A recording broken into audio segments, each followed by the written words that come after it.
చాలామంది బైబిల్లో మనకు కావాల్సిన అలా ఎతికేసి ఇలా మూసేస్తాం. అలా ఎతక్కండి. ఎవరో ఒక ఆవిడ ఎతికిందట.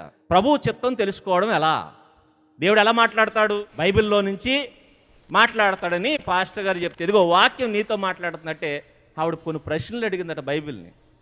ఏం ప్రశ్నలు అంటే, ప్రభువా నేను అంతకుముందు పెళ్లి చేసుకున్నాను, ఆయన నాకు నచ్చలేదు, ఇప్పుడు కొత్తగా ఒకడు నచ్చాడు, ఇప్పుడు ఈ పాత భర్తను వదిలేసి కొత్త పురుషుని చేర్చుకోవచ్చా చేర్చుకోకూడదా అని అడిగిందట.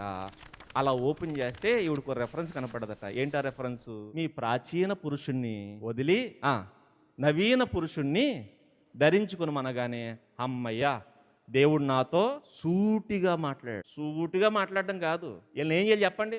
టైర్ సూపులు ఉంటాయి చూసారా, ఆ ఎటు కొట్టేద్దు, సూటిగా ఇలా సూటిగా మాట్లాడు. ప్రాచీన పురుషుని వదిలే అంటే ఇదా చెప్పండి, దాని దేని గురించి మాట్లాడుతున్నాడు? ఇలా సంబంధం లేదు. పాతోడిని వదిలే కొత్తోడిని పట్టుకో.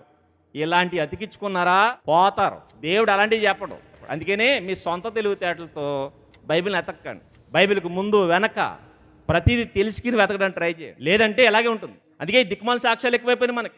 ఎవరో ఆవిడ చెప్తుంది, యేసుక్రీస్తు ఏం చేశాడట? దూతను రప్పించి దోశలేయించాడట. ఈవిడికి ఇలా అనిపించింది. మరి ఏం చదివిందో తల్లి?